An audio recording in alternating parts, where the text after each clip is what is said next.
Okay, question number 10। Question number 10 में क्या लिखा है?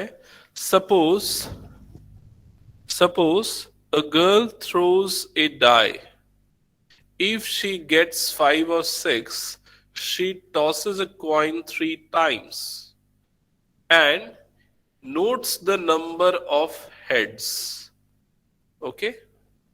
If she gets 1, 2, 3, or 4, she tosses a coin once and notes whether a head or a tail obtained. तो पहले तो experiment समझो। एक्सपेरिमेंट थोड़ा सा कॉम्प्लिकेटेड है कि पहली बार वो डायस को रोल करती है।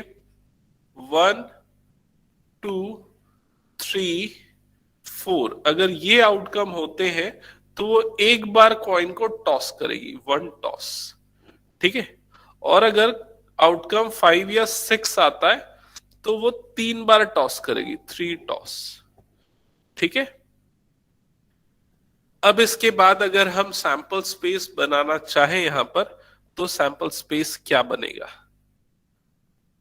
क्या होगा सैंपल स्पेस?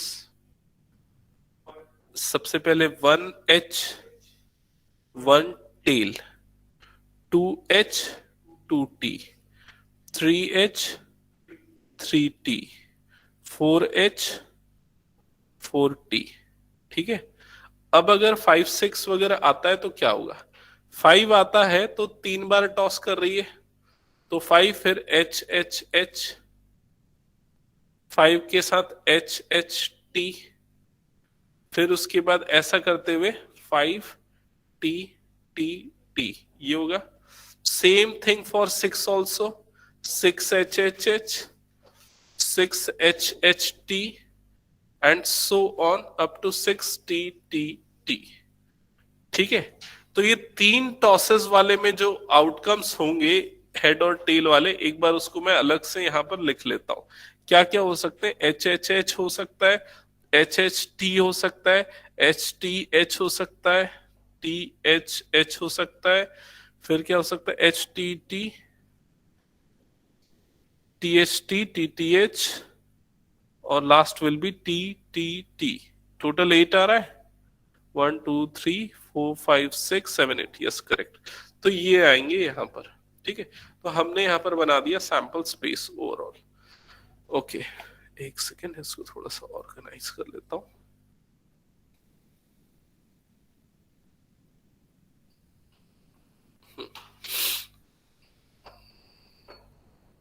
अब यहां पर क्वेश्चन में आगे लिखा है, if she obtain exactly 1 head. तो ये जो स्टेटमेंट है ये गिवन है, तो इसको हम इवेंट ए लेंगे। Getting 1 head. ठीक है। If she obtain exactly 1 head, what is the probability that she threw 1 2 3 4 with the dice? ठीक है। तो इसको हम जिस चीज की प्रोबेबिलिटी निकालनी, इवन। ठीक है। ऑप्टेन 1 2 3 4, इवन हो गया।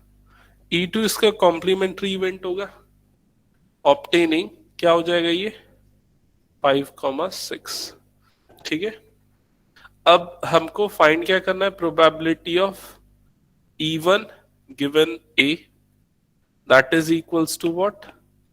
Probability of a given even into probability of even upon probability of a given even into probability of even plus probability of a given e2 into probability of e2।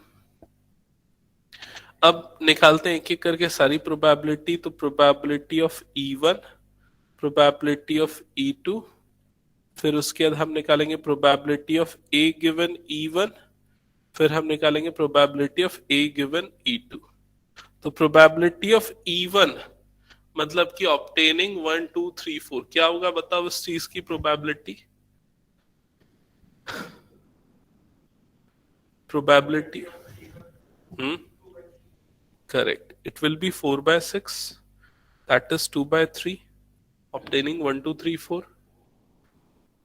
Probability of E2 it will be 1/3, 2/6 मतलब 1/3. ए given even, even even मतलब कि given क्या है आपके पास, given है 1 2 3 4 outcome हुआ, ए मतलब कि वन हेड आना. ठीक है, तो अब आपके आउटकम्स ये पूरे हैं और इसमें वन हेड वाले आउटकम कितने हैं, 1 2 3 एंड 4. तो आपका आंसर कितना आ जाएगा, 1/2, 4/8. समझ में? आप चाहो तो ऐसे निकालो, या कंडीशनल प्रोबेबिलिटी लगाना चाहते हो तो वैसे भी निकाल सकते हो, डायरेक्ट इससे बना सकते हो तो इससे बन जाएगा. A given E two, A given E two मतलब कि 5 6 आया तब वन हेड. तो 5 6 वाले जो सैंपल स्पेस है वो ये है, और इसमें वन हेड वाले कितने चांस होंगे देखो, 1 2 3, 3 5 के साथ और 3 6 के साथ, मतलब 6, टोटल 6 फेवरेबल आउटकम होंगे, डिवाइडेड बाय ऑल पॉसिबल कितने हो जाएंगे, 16, 6/16. ये होगा इसका आंसर. समझ में आया क्या कैसे 6? हाँ, 3/8 अगर 5 के साथ है तो, और 6 के साथ है तो टोटल 6/16. नहीं है समझ में गुलप्रीत? नहीं है. देखो ये 5 के साथ ये होगा, ये पूरा 6 के साथ भी होगा, तो टोटल 8 + 8 16 पॉसिबल आउटकम होंगे, जिसमें 5 के साथ ये आना एग्जैक्टली वन हेड हो गया, 6 के साथ ये आना एग्जैक्टली वन हेड हो गया. तो फेवरेबल हमारे कितने हो जाएंगे, 6, ऑल पॉसिबल 16. ठीक है, फिर इन सबको फॉर्मूले में पुट कर दो and you will get the answer. जो बच्चे ऑनलाइन में, समझ में आए क्या? ओम विनायक,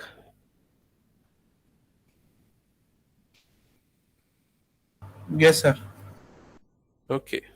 इरेज कर दो फिर पूरा. मैं वंशिका, पूरा सॉल्व हो रहा है कि नहीं हो रहा है?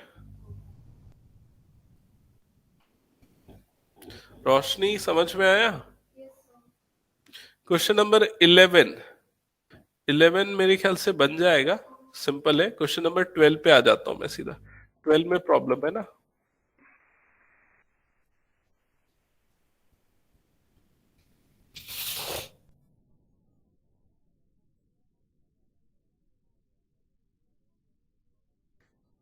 क्वेश्चन नंबर 12 है, a card from a pack of 52 cards is lost. तो एक कार्ड गुम गया 52 के पैक में से.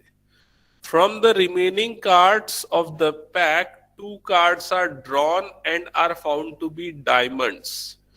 तो रिमेनिंग में से 2 कार्ड निकाले और वो क्या निकला, डायमंड निकला. Find the probability of the lost card being diamond. ठीक है, तो सबसे पहले हम इवेंट डिफाइन कर देते हैं. तो आपको जिस चीज की प्रोबेबिलिटी निकालनी है उसको इवन ले लेते. Last card is diamond. ठीक है, तो उसका कॉम्प्लीमेंट्री इवेंट E2 क्या हुआ, last card is not diamond. फिर इवेंट ए गिवन है, तो क्या पता चला, 2 card are drawn and they are found to be diamond. ठीक है, तो 2 ड्रॉन कार्ड्स आर डायमंड. ठीक है, ये हो गया. ओके, अब हमको पता है हमको क्या क्या चीजें निकालनी है. तो प्रोबेबिलिटी ऑफ E1 निकालना है, फॉर्मूला मैं लिख नहीं रहा हूं. प्रोबेबिलिटी ऑफ E2 निकालना है, probability of A given E1 and probability of A given E2. ये चारों चीजें निकालनी है. तो प्रोबेबिलिटी ऑफ E1 मतलब लॉस्ट कार्ड डायमंड होने की प्रोबेबिलिटी, सिंपली 13/52, क्योंकि 13 डायमंड और 52 overall cards. E2 not diamond होने की प्रोबेबिलिटी कितना हो जाएगा, 39/52. ओके, ए गिवन E1 मतलब क्या बोलना चाह रहा है, ए गिवन इवन का मतलब क्या है कि 52 में से जो कार्ड एक लॉस हुआ वो कौन सा था? डायमंड था। तो अब जो नया सेट बचा वो उसमें 51 कार्ड्स होंगे, जिसमें से कितने 12 डायमंड वाले होंगे और रिमेनिंग 39 क्या होंगे? नॉन डायमंड होंगे। समझ में आया? तो वो 12 में से 2 डायमंड के निकलने की प्रोबेबिलिटी, ठीक है, वो कितनी होगी?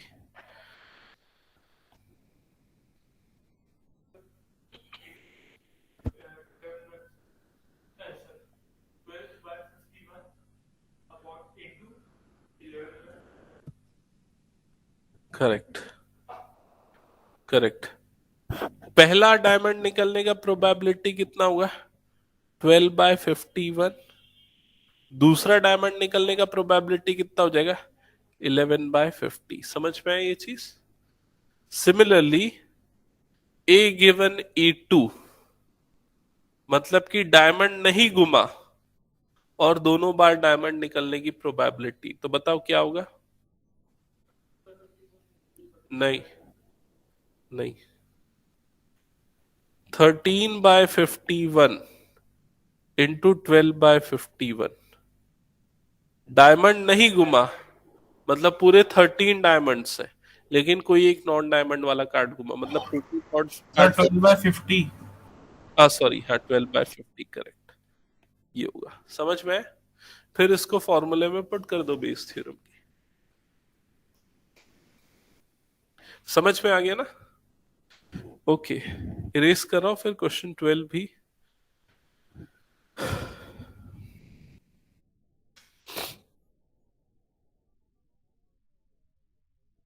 नेक्स्ट क्वेश्चन नंबर 13 देख लेते हैं। 13th बना क्या? बन गया, ठीक है। क्वेश्चन नंबर 13 में लिखा है probability that A speaks truth is 4/5। ठीक है। A coin is tossed, A reports head appears. A reports head appears. Find the probability that there was head. There was head is. Okay.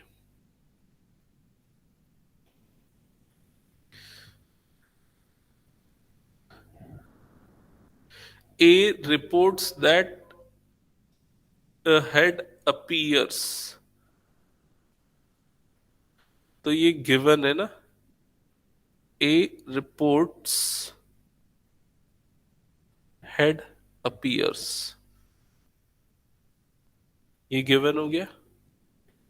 Even, even मतलब जिस चीज की probability निकालनी है, the probability that actually there was a head. Actually coin shows head। समझ में है? एक तो हेड रिपोर्ट करना और एक एक्चुअल में हेड होना। ठीक है, तो E2 क्या हो जाएगा? हाँ, एक्चुअली कॉइन शोज टेल, ये हो जाएगा। फिर हम एक एक करके प्रोबेबिलिटी निकालेंगे, तो प्रोबेबिलिटी ऑफ E1, एक्चुअल में हेड शो करने की probability 1/2। Probability of E2, actual में टेल शो करने की प्रोबेबिलिटी 1/2। प्रोबेबिलिटी ऑफ, यहां पर कंफ्यूजन होने वाला है, समझना। Probability of A given E1 और probability of A given E2। ठीक है, तो probability of A given E1 का मतलब है उसने हेड बोला और हेड आया। He reports head and actually there was a head, मतलब उसने सच बोला, और उसके सच बोलने की प्रोबेबिलिटी यहां पर गिवन है कितनी है?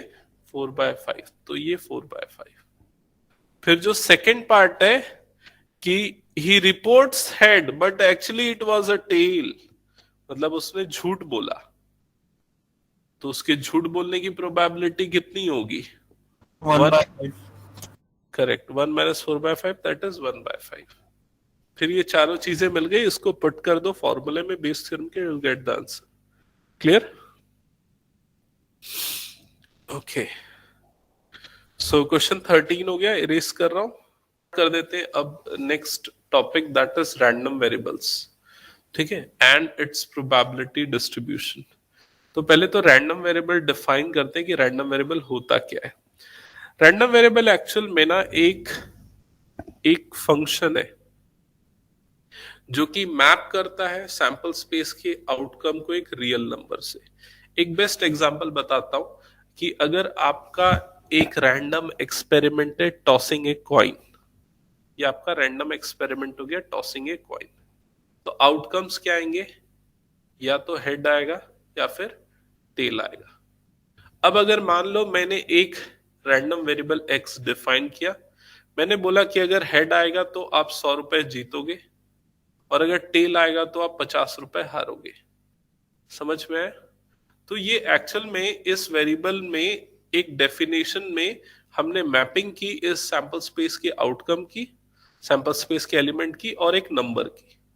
सो ये जो मैपिंग होती है this is called random variable. Mapping of outcome of an experiment and a real number is called random variable. Clear ये चीज? तो यहां पर उसने मैथमेटिकल डेफिनेशन लिए, a random variable is a real valued function, so mapping is also called as function. It is a function whose domain is sample space। Domain मतलब जो उसके इनपुट होते हैं वो सैंपल स्पेस होते हैं ऑफ ए रैंडम एक्सपेरिमेंट। समझ में आ गई ये चीज? अब जैसे इसने एक एग्जांपल देके बनाया है कि सपोज दो कॉइन को टॉस किया तो सैंपल स्पेस ये बनेगा। अब अगर हमने एक रैंडम वेरिएबल एक्स डिफाइन किया कि ये नंबर ऑफ हेड्स देता है, तो हमारा इनपुट क्या होगा इस रैंडम वेरिएबल का, एच एच, तो आउटपुट क्या आएगा 2। इनपुट अगर एच टी होगा तो आउटपुट क्या आएगा 1। इनपुट अगर टी एच होगा तो आउटपुट क्या आएगा 1। इनपुट अगर टी टी होगा तो आउटपुट क्या आएगा 0। सो एक्चुअली रैंडम वेरिएबल में आउटकम में आपको क्या मिलेगा, नंबर मिलेगा, और इनपुट आप क्या लोगे, वो एलिमेंट लोगे सैंपल स्पेस का, और एक प्रॉपर डेफिनेशन उसकी गिवन होगी। क्लियर ये चीज? अब यहां पर इसने एक एग्जांपल दिया है, एग्जांपल समझते हैं। Example 22, a person plays a game of tossing a coin thrice, for each head he given rupees 2 by the organizer of the game, and for each tail he has to give rupees 1.5 to the organizer। मतलब 3 बार toss करने का game है, जितने बार head आएगा उसको +2 मिलेगा, जितने बार tell आएगा उसके पास से 1.5 माइनस होगा। ठीक है? Let x denotes the amount gain or lost by the person. तो यहां पर उसने रैंडम वेरिएबल को डिफाइन किया है। ये रैंडम वेरिएबल क्या है, गेन और loss by the person. Show that x is a random variable and exhibits a function on sample space of the experiment. तो आप सबसे पहले जो एक्सपेरिमेंट है वो समझोगे, उसके हिसाब से आप सैंपल स्पेस बना लोगे, जैसे कि यहां पर बना। अब उसके बाद रैंडम वेरिएबल की डेफिनेशन के हिसाब से आप काउंटिंग करोगे, जैसे कि अगर तीनों बार हेड आएगा तो उसको तीनों बार ऑर्गेनाइजर 2 रुपीज देगा, तो 2 3 6 रुपीज का गेन होगा। अगर 2 बार हेड और 1 बार टेल आएगा, मतलब ये तीनों पॉसिबल केसेस जब होते, डबल एच टी या एच टी एच या टी एच एच, तो उस केस में उसको 2 बार ऑर्गेनाइजर 2 रुपीज देगा और 1 बार उससे 1.5 रुपीज लेगा, तो 4 minus 1.5 it means his gain will be 2.5। Similarly अगर एक हेड या 2 टेल वाली सिचुएशन होगी तो 1 बार उसको 2 रुपीज मिलेगा और 2 बार इतना देना पड़ेगा, मतलब उसका ₹1 का लॉस होगा। और अगर तीनों बार टेल आ गया तो उस समय उसका -4.5 रुपीज का लॉस होगा। समझ में आया? तो ये जो रैंडम वेरिएबल x जो हमने डिफाइन किया था उसके एलिमेंट क्या होंगे, या तो -1 या 2.5 या -4.5 या फिर 6। तो ये रैंडम वेरिएबल है। क्लियर ये चीज? अब इसके बाद और भी कुछ क्वेश्चंस हैं, एग्जांपल 23 भी है, उसको बाद में हम देखेंगे। पहले हम आ जाते हैं probability distribution of A random variable. अब हमने रैंडम वेरिएबल समझा, अब उसके प्रोबेबिलिटी डिस्ट्रीब्यूशन क्या है मैं ऊपर वाले एग्जांपल से ही आपको समझा देता हूं, वो ज्यादा बेटर होगा। ठीक है? तो इस ऊपर वाले एग्जाम्पल में हमारे रैंडम वेरिएबल जो आया था उसको हम यहां पर लिख लेते हैं। क्या क्या आया था? 6 रुपीज का प्रॉफिट, 2.5 रुपीज का प्रॉफिट, 1 रुपीज का लॉस, और लास्ट क्या था? -4.5 रुपीज का लॉस। अब मुझे बताओ इस चीज की क्या प्रोबेबिलिटी कि उसको 6 रुपीज का प्रॉफिट होगा? उसको 6 रुपीज का प्रॉफिट कब होगा? जब तीनों हेड आएगा। तो तीनों हेड आने की प्रोबेबिलिटी कितनी है? 1/8। तो उसके 6 रुपीज प्रॉफिट की प्रोबेबिलिटी कितनी है? 1/8। समझ में आई ये चीज?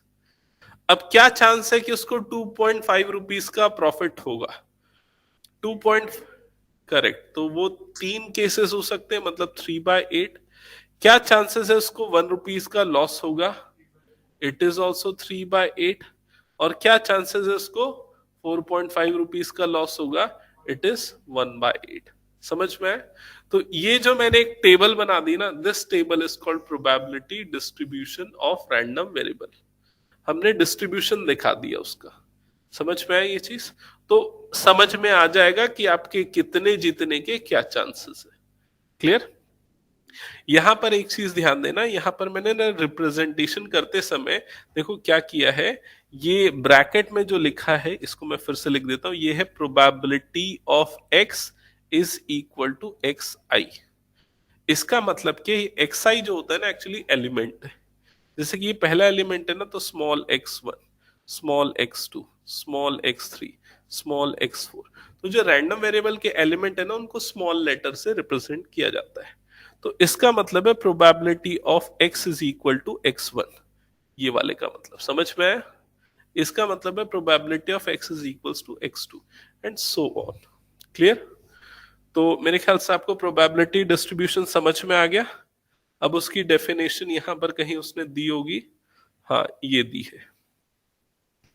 तो इसने क्या लिखा है? The probability distribution of A random variable x is the system of numbers where first you have to write the random variable, element of random variable, and below that you have to represent its corresponding probability।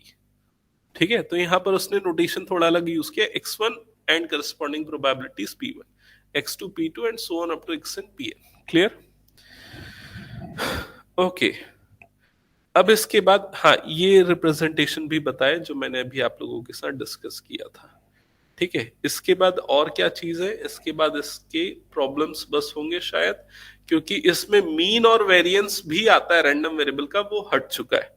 तो वो चीज हम discuss नहीं करेंगे। Mean eliminate हो चुका है and variance eliminate हो चुका है। तो सीधे हम आ जाते हैं अब एक्सरसाइज पे। अब क्वेश्चन सॉल्व करना स्टार्ट करेंगे। So exercise 13.4। अच्छा, इसमें एक प्रॉपर्टी होती है प्रोबेबिलिटी डिस्ट्रीब्यूशन की, और प्रोबेबिलिटी डिस्ट्रीब्यूशन की प्रॉपर्टी एकदम सिंपल है, मैं यहां पर बता रहा हूं, आप समझ लो कि जो भी ये प्रोबेबिलिटीज हैं इनका सम हमेशा क्या होगा? इक्वल्स टू 1 होगा। जैसे कि यहां पर इक्वल्स टू 1 है, यहां पर इन सब का भी सम जो है वो क्या होना चाहिए? 1 होना चाहिए। ठीक है? अब है या नहीं वो क्वेश्चन में देखते हैं कि क्वेश्चन में एक्चुअल में बोल क्या रहा है। तो क्वेश्चन में बोल रहा है state which of the following are not probability distribution of random variable, give reason to your answer. मतलब कौन सा प्रोबेबिलिटी डिस्ट्रीब्यूशन नहीं है, ये चेक करना है। अब हम कैसे चेक करेंगे? हम सिर्फ दो चीजें देखेंगे कि ये जो प्रोबेबिलिटीज गिवन है ये 0 to 1 के बीच वाली है या नहीं, और इन सब का सम 1 आ रहा है या नहीं। तो पहले केस में सारी प्रोबेबिलिटी 0 और 1 के बीच में और उनका सम 1 आ रहा है, करेक्ट। सेकेंड केस में ये वाली प्रोबेबिलिटी नेगेटिव हो गई, तो इसलिए वैलिड प्रोबेबिलिटी डिस्ट्रीब्यूशन नहीं है। समझ में आ गया? अब आते हैं नेक्स्ट पे। तो यहां पर आप चेक करके बताओ क्या ये वैलिड प्रोबेबिलिटी डिस्ट्रीब्यूशन है या नहीं। ये नहीं है क्योंकि इनका सम आ रहा है 0.9, तो ये वैलिड प्रोबेबिलिटी डिस्ट्रीब्यूशन नहीं है। फिर नेक्स्ट क्वेश्चन में बताओ क्यों नहीं है।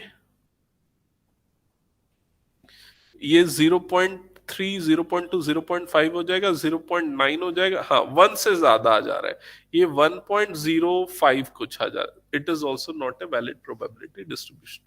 तो पहले प्रोबेबिलिटी डिस्ट्रीब्यूशन वैलिड है या नहीं, इसका क्वेश्चन हमने देखा 1 मार्क्स के लिए ये क्वेश्चन आ सकता है।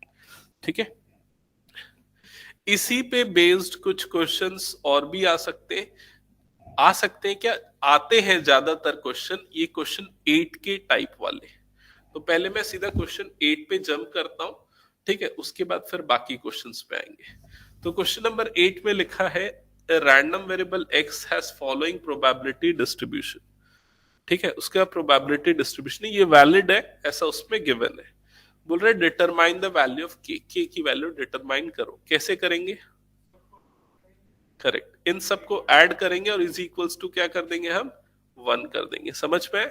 तो क्या होगा इनका एडिशन, 3 प्लस 2 5 प्लस 3 8 8 प्लस के मतलब कि 8 प्लस 1 मतलब 9, तो ये तो 9 के हो जाएगा। के स्क्वायर वाली टर्म को ऐड करो तो ये 3 के स्क्वायर 10 के स्क्वायर हो जाएगा, 10 के स्क्वायर प्लस 9 के दैट इज इक्वल टू 1। समझ में आए? ये 1 को इधर शिफ्ट कर दो, सो यूल गेट 10 के स्क्वायर प्लस 9 के minus 1 is equal to 0। Middle term split होगा, किस में स्प्लिट होगा, प्लस 10 के और माइनस के में, एंड फर्दर पेयर्स बना के आपको के की 2 वैल्यूज मिलेंगी।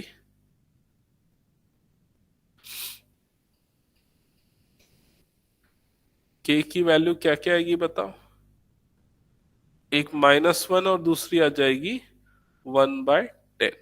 ठीक है, तो -1 वाली वैल्यू हम नहीं लेंगे क्योंकि -1 लेने पे प्रोबेबिलिटी नेगेटिव हो जाएगी। सो आपका आंसर क्या होगा, k इज इक्वल टू 1/10। समझ में आ गया ये चीज?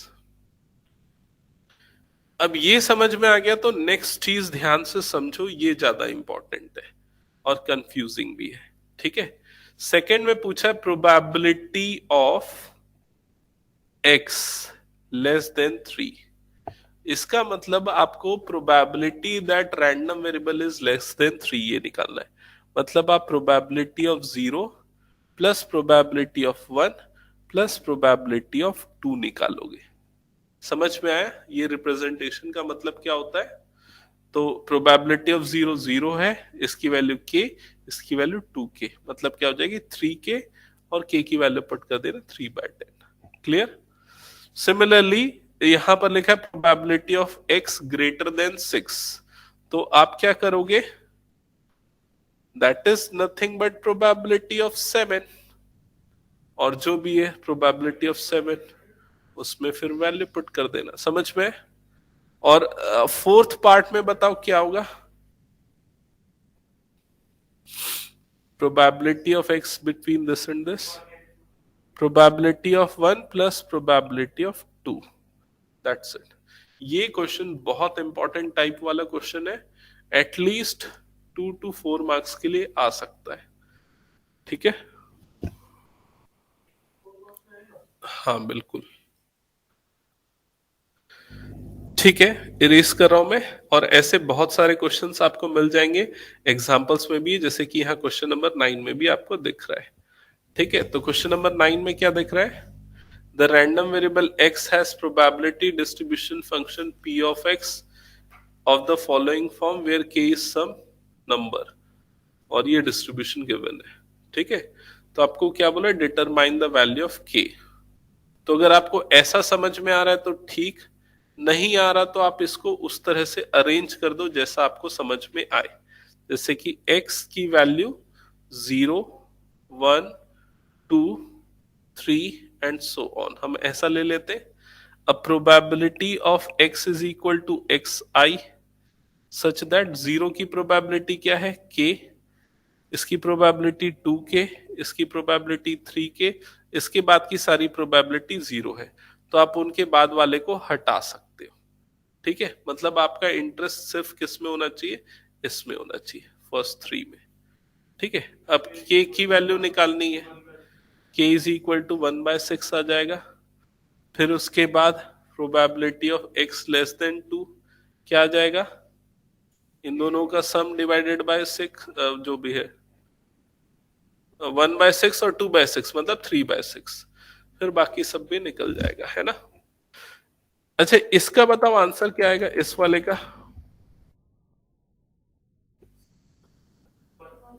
1। इस वाले का आंसर क्या आएगा लास्ट वाले का? 0। समझ में? नहीं नहीं, सॉरी, 0 नहीं आएगा। It is equal to probability of 2। नहीं, इक्वल टू है ना? हाँ, 3 के मतलब कि 1/2। समझ गए ना ये चीज? ओके। ऐसे क्वेश्चंस आपको एग्जाम्पल में भी दिखेंगे, ऐसे क्वेश्चन बिल्कुल मिस मत करना, अच्छे से सॉल्व करना। अब हम आ जाते हैं कंटिन्यूएशन में एक्सरसाइज के बाकी क्वेश्चंस पे, क्वेश्चन नंबर 2 पे। तो क्वेश्चन नंबर 2,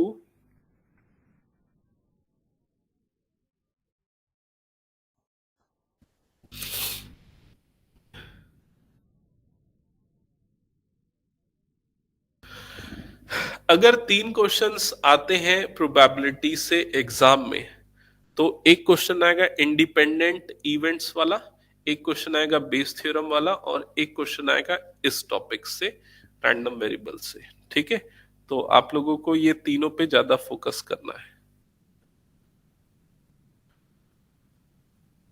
क्वेश्चन नंबर 2 है, the an urn contain 5 red and 2 black balls.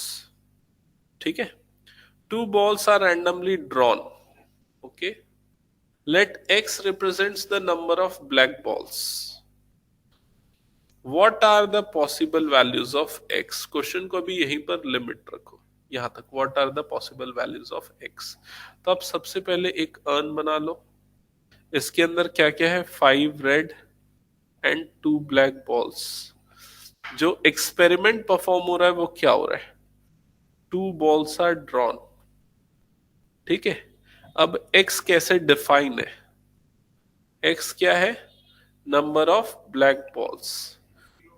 Number of black balls, correct, black balls. तो x के पॉसिबल वैल्यूज क्या क्या हो जाएंगे?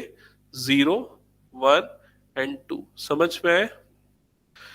अब ये बताओ कि, अच्छा, इसमें आगे ये पूछा है, is x A random variable? Yes, it is a random variable.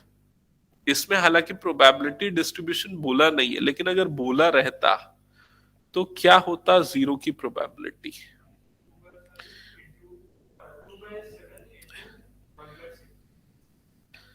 नहीं, रेड ब्लैक बॉल्स बोल रहे हैं ना। 5/7 into 4/6, 0, 0 black ball. 1 black ball की प्रोबेबिलिटी कितनी हो जाती? पहला बॉल ब्लैक निकला मतलब 2/7, दूसरा ब्लैक नहीं निकला मतलब कि 5/6,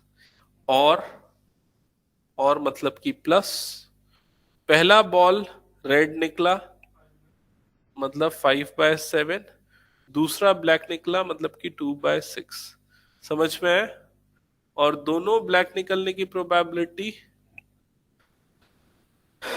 2/7 into 1/6।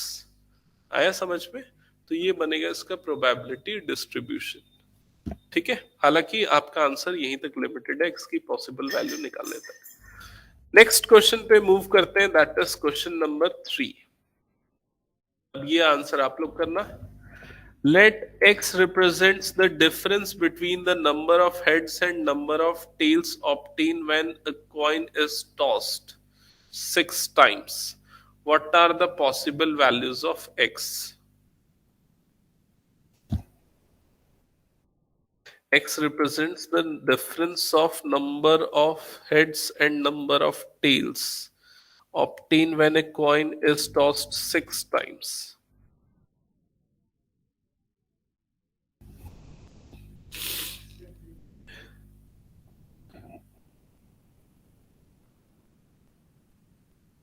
Number of head and number of tail, बताओ क्या हो सकता है?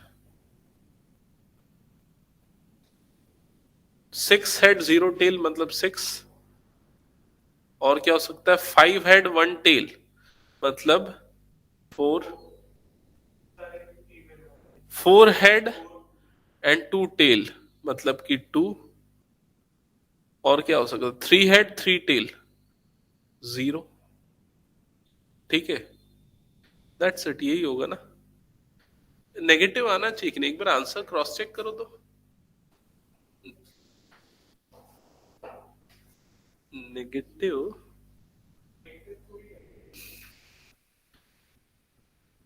The difference between number of heads, difference में नेगेटिव नहीं आना चाहिए ना फिर। हाँ, डिफरेंस बस बोल रहा है। हाँ करेक्ट, 6420 ये करेक्ट आंसर होगा।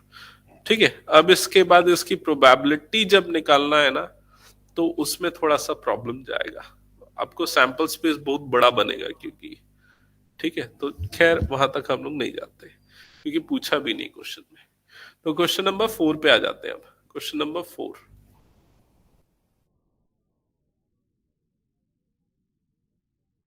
The probability distribution of, the probability distribution of number of heads in two tosses of a coin। बताओ क्या बनेगा probability distribution? फोर्थ का फर्स्ट, वो तो सैंपल स्पेस होगा ना। प्रोबेबिलिटी डिस्ट्रीब्यूशन के लिए पहले आपको रैंडम वेरिएबल बनाना पड़ता है या पहले सैंपल स्पेस बनाना पड़ता है। तो सैंपल स्पेस तुमने सही बोला, H H, H T, T H, T T.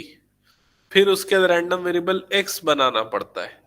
तो number of heads in two tosses of a coin, so 0 head, 1 head, 2 head. फिर उसके बाद probability of x is equal to x i, जब आप लिखोगे तब बनेगा प्रोबेबिलिटी डिस्ट्रीब्यूशन। तो 0 हेड की प्रोबेबिलिटी 1/4, 1 हेड की प्रोबेबिलिटी 1/2, 2 हेड की probability 1/4।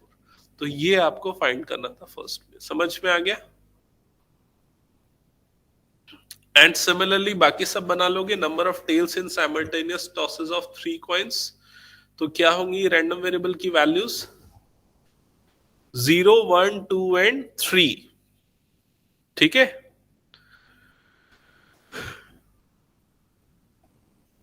Number of heads in 4 tosses of a coin, ये भी बन जाएगा। ओके, क्वेश्चन नंबर 5 पे आ जाते हैं। Find the probability distribution of number of success in 2 tosses of a die where the success is defined as a number greater than 4।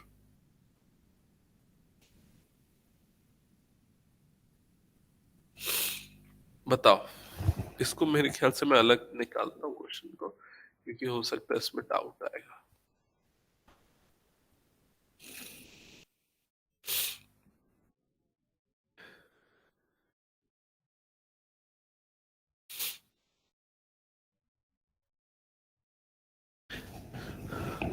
Find the probability distribution of number of successes in 2 tosses of a die, where a success is defined as this।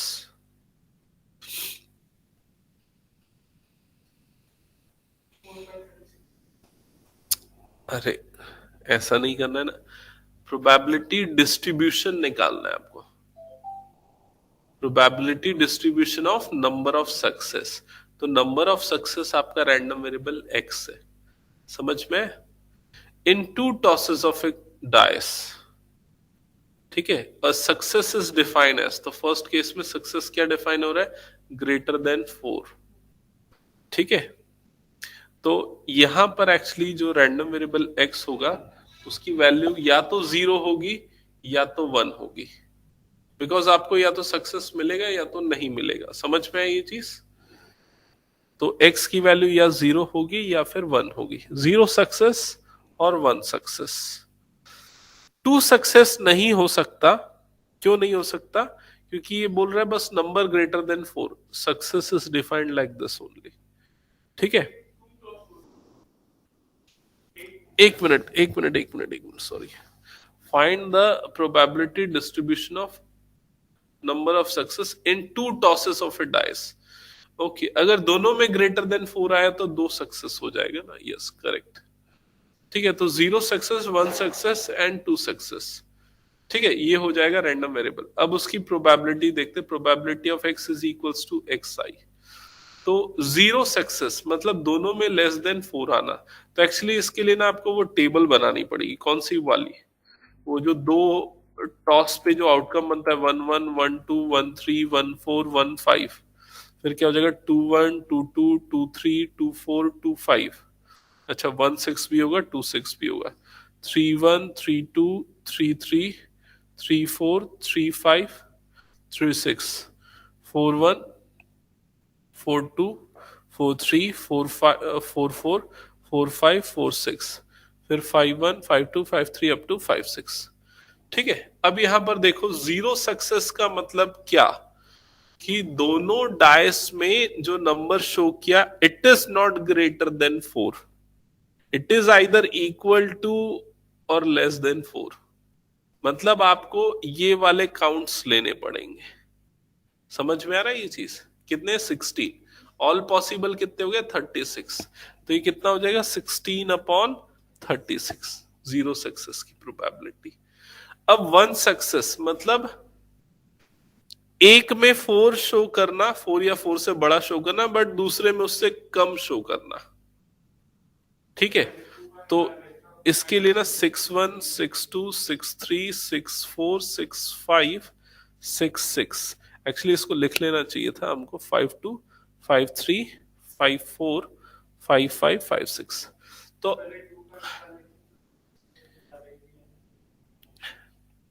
हाँ, ये भी correct बोल रहा है। 2 success पहले निकाल लेते हैं। तो 2 सक्सेस मतलब ये वाला हो जाएगा 2 सक्सेस, मतलब ये क्या हो जाएगा 4/36। तो जो बच गए वो 1 सक्सेस वाले हो जाएंगे। मतलब कौन से? ये वाले, एक मिनट, हाँ ये वाले और ये वाले।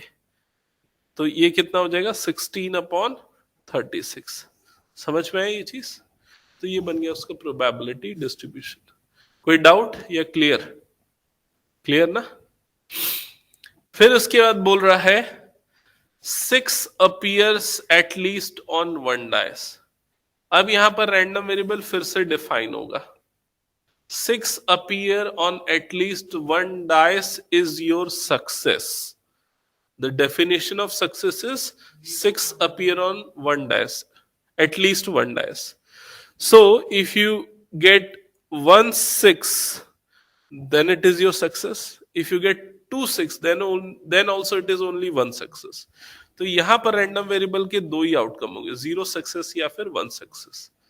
तो अब उसकी जब प्रोबेबिलिटी निकालोगे कि 0 सक्सेस मतलब किसी में भी 6 शो नहीं करना, तो 6 शो करने वाले टोटल इतने हैं, इतने, इसको हटा दो तो कितना हो जाएगा?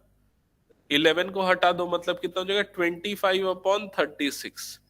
ये 0 सक्सेस, और जो 1 सक्सेस है वो कितना हो जाएगा? 11/36। तो ये बन जाएगा इसका प्रोबेबिलिटी डिस्ट्रीब्यूशन। क्लियर हुआ ये चीज? ओके, इरेज कर रहा हूं। नेक्स्ट क्वेश्चन 5 तक हमने किया ना? अच्छा, अभी बहुत सारे इसमें, लेकिन कई सारे हट जाएंगे ना मेरे ख्याल से 6-7 बस। हाँ, फिर बाकी पूरे हट जाएंगे लग रहा है। आखिरी का एक आध फिर कोई सा होगा। ओके, क्वेश्चन नंबर 6 है from a lot of 30 bulbs, from a lot of 30 bulbs which include 6 defective, a sample of 4 bulb drawn at random for with replacement। तो पहले समझ लो, एक 30 बल्ब्स का लॉट है जिसमें 25 गुड है, 6 डिफेक्टिव है। अब इस लॉट में से कितने बल्ब्स ड्रॉ कर रहे हैं? 4 बल्ब्स विथ रिप्लेसमेंट, मतलब 1 बाय 1, एक निकाला फिर रखा, फिर एक निकाला फिर एक रखा, ऐसा करके। Find the probability distribution of number of defective bulbs. तो कितने डिफेक्टिव बल्ब्स हो सकते हैं बताओ?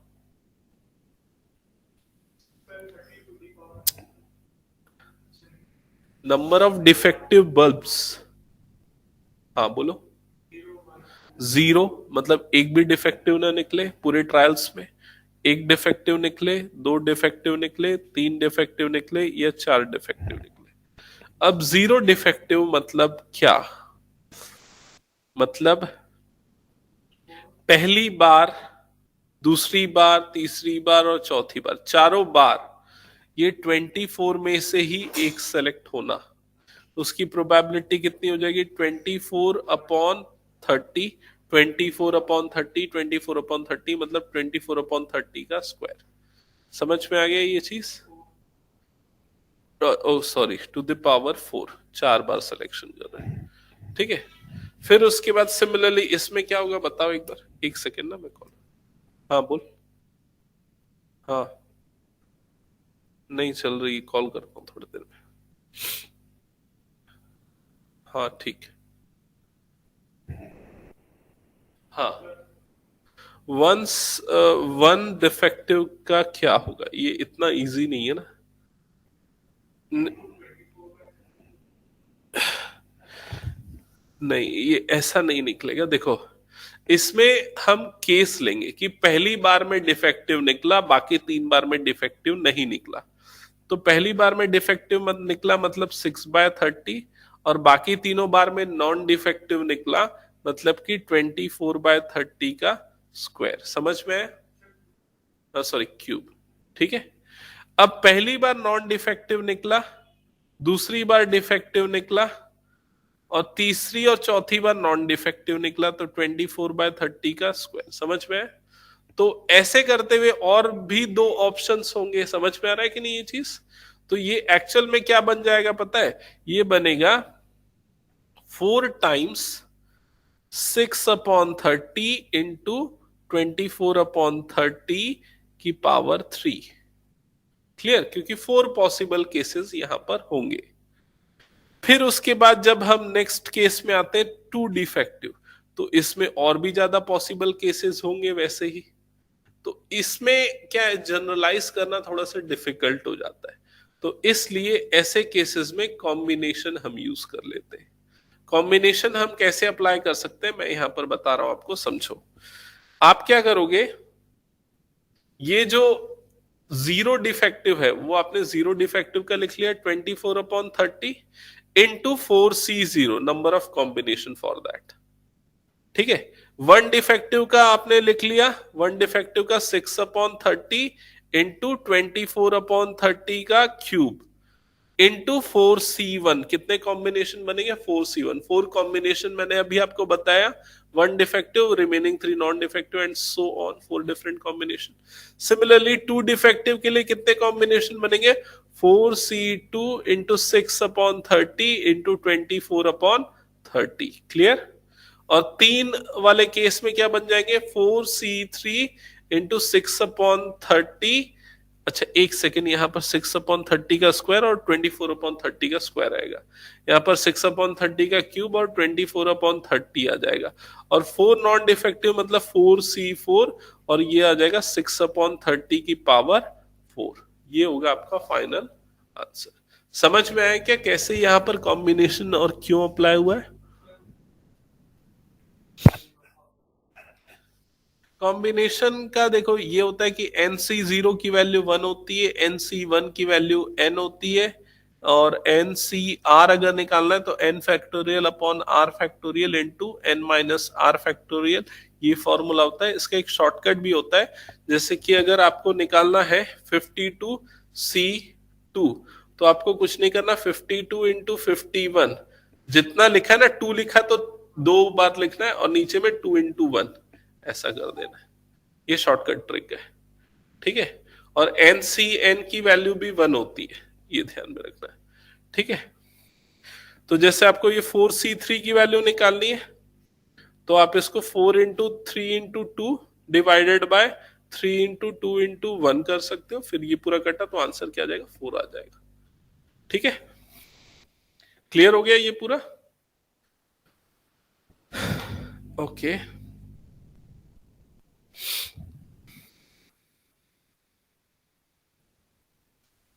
चलो, सेवेंथ एक और क्वेश्चन हम देख लेते हैं, फिर उसके बाद आज की क्लास एंड कर देंगे। क्वेश्चन नंबर 7 है, coin is biased coin is biased so that the head 3 times as likely to occur as tail। इसका मतलब कॉइन की बाइसिंग ऐसी है कि probability of head is equal to 3 times probability of tail. Okay, and we know that probability of head plus probability of tail is equal to 1. So 3 times probability of tail plus probability of tail is equal to 1. It means probability of tail is equal to 1 by 4 and probability of head is 3 by 4. समझ में आ गया ये दो चीज पहली line से? If the coin is tossed twice, coin को दो बार टॉस किया, find the probability distribution of number of tales.